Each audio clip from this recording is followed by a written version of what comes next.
आणि वरतीवाल्याला आणि टोपीवाल्याला जाग आली तर बघते माझं टोपी कुठं गेलं तर त्याने वरती बघितलं तर माकडाने टोपी घेतलेलं त्याने दगड मारला तर माकडाने खोलं मारलं नंतर मग टोपीवाला लुटी आली त्यांनी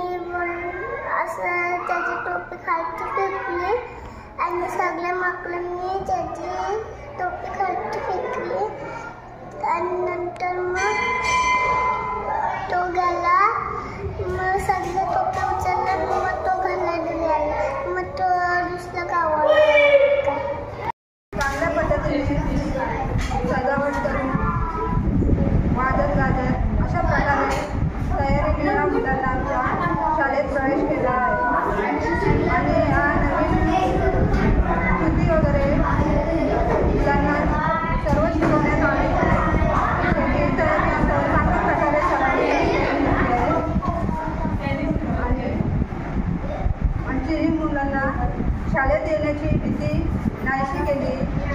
या आनंदाने मुलं आमची शाळेत येऊ लागली अशा प्रकारे हा मेळावा साजरा वाटला आम्हाला म्हणजे लहान मुलांचे एवढे छान कार्यक्रम तुम्ही केला त्याच्याबद्दल खूप अभिनंदन आणि त्या म्हणजे मुलांसाठी तुम्ही एवढी धडपड केली.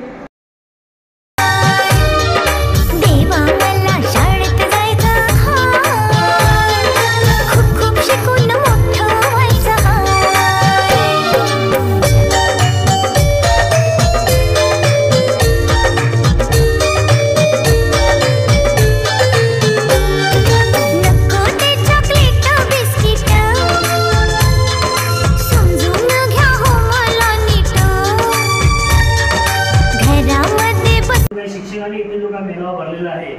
की नवीन विद्यार्थी शाळेत येत असताना त्याला शाळेबद्दल आवड निर्माण कशी होईल की नाही घरी गेल्यानंतर त्यांनी आपल्या आई वडिलांना पालकांना म्हटलं पाहिजे की आई माझी लवकर जायचं मला शाळेत जायचं आहे याची आवड निर्माण होण्यासाठी जो प्रथमतः त्यांचं जे काय माझं स्वागत केलं त्याबद्दल मी प्रथमतः सर्व शिक्षकांचा आणि अध्यक्षांचा धन्यवाद मानतो आणि त्या शाळेत आल्यानंतर तो विद्यार्थी कसा घडला पाहिजे त्याची बौद्धिक विकास किती झालेला आहे त्याची भाषा कशी आहे त्याचं बोलणं कसं आहे त्याच्यानंतर सामाजिक कार्य म्हणजे समाजामध्ये कसं वागलं पाहिजे यासाठी शाळेमधील जे का आमचे शिक्षक आहेत ते त्यांचं काय मी वेळोवेळी आम्ही खरोखर त्याला किती धन्यवाद दिले तरी कमीच आहे. शाळा पूर्व तयारी मेळावा आयोजित केलेला आहे खरंच अशा मेळाव्याची खऱ्या अर्थाने गरज आहे कारण मुलांची जी शाळेबद्दलची भीती आहे ती दूर व्हावी हा आमचा उद्देश आहे आणि मुलांनी आवडीने आपल्या मराठी शाळेमध्ये यावं हा त्यामागचा उद्देश आहे आणि खरंच आपल्या शाळेने हा शिक्षक वर्गाने मुख्याध्यापक किंवा इतर सहशिक्षक त्यांनी चांगल्या नियोजन पद्धतीने हा जो काही मुलांचं स्वागत केलं ते म्हणजे नाचत गाचत त्यांना या ठिकाणी शाळेमध्ये म्हणजे त्यांना एक आपुलकी वाटेल की खरंच आपलं स्वागत केलेलं आहे शिक्षकांनी आणि त्यांचं लक्ष्मीच्या पावलाने जसं आपण बोलतो तसं मॅडमनी प्रत्येकाचं या विद्येच्या मंदिरामध्ये लक्ष्मीच्या पावलाने त्यांना आणलेलं आहे आणि या त्यांचं भविष्य घडणार आहे त्यासाठी शालेय व्यवस्थापन कमिटीच्या वतीने सर्वांना शुभेच्छा देतो आणि असे मेळावे आपल्या शाळेमध्ये नियमित व्हायला पाहिजेत आणि होतील अशी अपेक्षा करतो आणि सर्वांना शुभेच्छा देतो.